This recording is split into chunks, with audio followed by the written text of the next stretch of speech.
Good morning, good afternoon, or good evening. Wherever time finds you and the day that it finds you, I'm ready to have our fourth voice lesson. We've gone over one of the facets of good vocal production, and we've discussed briefly the three facets. I'll review them now, clearing my voice. There's some phlegm in it, so please excuse me if my voice lets go and goes to air like that, which I did on purpose to let you know what it might do. Anyway, number one is mental awareness, which we've gone over. How do we sing? Beautifully and freely. Beautifully is subjective, as I shared the story that one lady thought that Janis Joplin and Mick Jagger and Steven Tyler and Jimi Hendrix were good voices, but my kind of voice, which was more like, Neil Sedaka, or maybe a David Soul, when you get caught between. Anyway, that wasn't David Soul. I apologize. It's another guy. Anyway, that my voice was too, if you will, homogenized and didn't like it. Well, I teach bel canto, and I've been singing that way for about 56 years. Started learning in 1967. Okay, mental awareness, beautifully and freely. Number two is our posture. We are sitting up or standing up straight, not tense, not relaxed, but poised with the energy of a dancer in action surging through our body. Our head must be speech level, as the great vocal coach Seth Riggs teaches in his book and in person. Seth Riggs, speech level, and that means look straight ahead.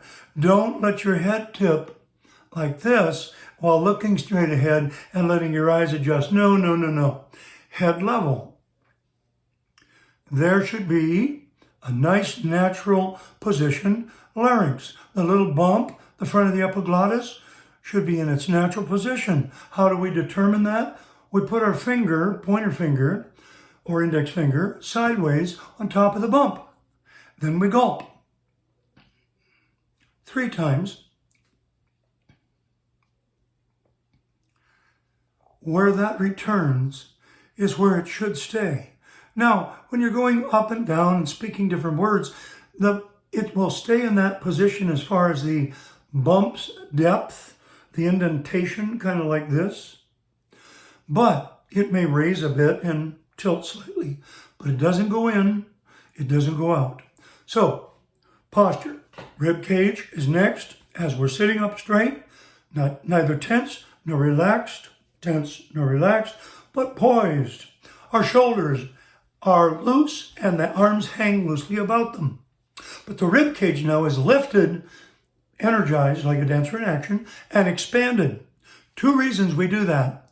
1, it gives us more space to help the air go in, kind of a little vacuum, partial vacuum. So when we get to number 3, which is breathing, the breath goes in easier.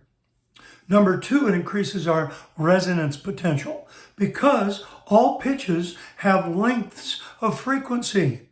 And that's why there are 6 gears to the voice. And the voice does not have the same volume on top that it does in the middle, or coming down, tapering out, middle same, and then tapering down all the way. We'll learn more about that, but here's a little teaser for you. As I said, 6 gears. We use the concept of highest range, hummingbird throat, hummingbird tiny sound. Then chickadee, robin, ourselves fully human, then big bullfrog, and tiny bullfrog, with the human element being part of all those. Posture. We did that again, and I'm doing it again. Sitting up straight, standing up straight. Speech level. Look straight ahead. Okay? This stays in position.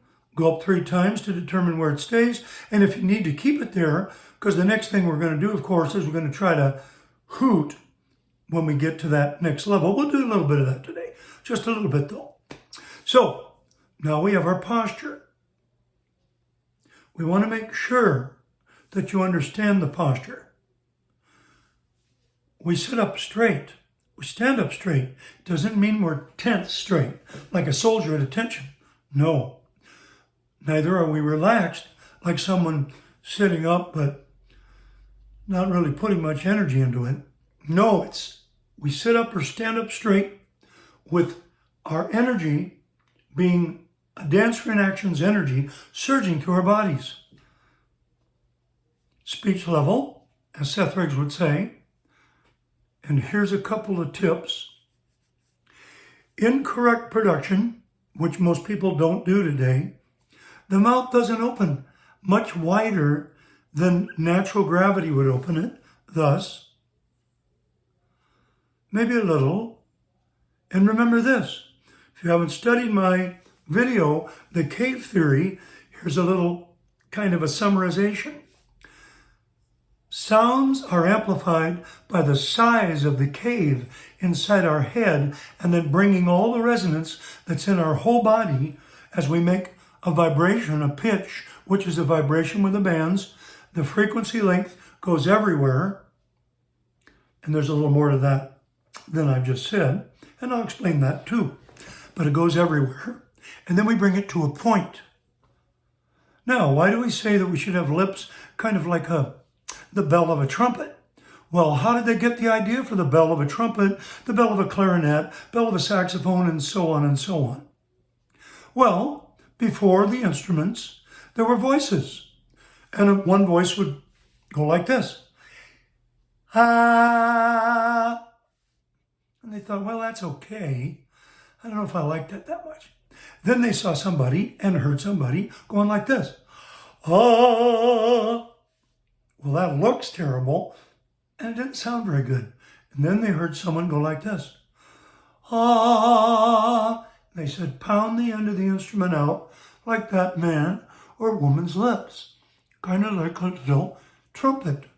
When I first started training my brothers and sisters, all 9 of them, we lived in Spokane, Washington. I studied with Lyle W. Moore, and they said, you look like a duck. So they nicknamed me David Donald Do. Dreamed a dozen donuts and a duck dog too. So they said whenever I sang, I looked like a duck. Well, at first when you do this, you don't know how to do it naturally. So you're going to look funky, like that as you try to get it. It's going to look really strange. Don't sweat it. Eventually, you're going to learn that it's really teaching these muscles to go back and twist in a certain way, these to go back, twist in a certain way, these to come forward in a certain way, and these to come forward and curl up in a certain way. Now, do I look that strange when I go, deck dolls with boughs of holly, fa la la la la la la la? No, I look like me. Deck the halls with boughs of holly, fa la la la la la la la la. I spoke it, I sing it. Deck the halls with boughs of holly, fa la la la la la la la la. If I sang the way most people teach today, here's what you'd get.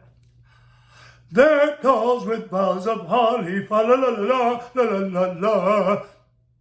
And there are professional coaches of international renown teaching opera, teaching Broadway, teaching all styles that used an open, wide expanded mouth. No, cave, front of cave small, shape, and you get, ooh, ooh. Now I have a little scratch up there because I have been suffering from a little esophageal reflux, stomach acid coming up and trying to eat my vocal bands. Anyway, I also damaged my throat. And those of you who studied me, my previous videos about voice, know that. Now I'm almost to the end. Remember, one quick review on posture. Next time we're going to do breath, and then we're actually going to be singing with some yawn sides in our next one. So here we go. Sitting up straight, standing up straight. Rib cage comfortably high and lifted, neither tense nor relaxed, but expanded. And here's a teaser, a little carrot for the next one. When we breathe, we do the rib cage, we expand so that we can breathe. We don't breathe so that we can expand.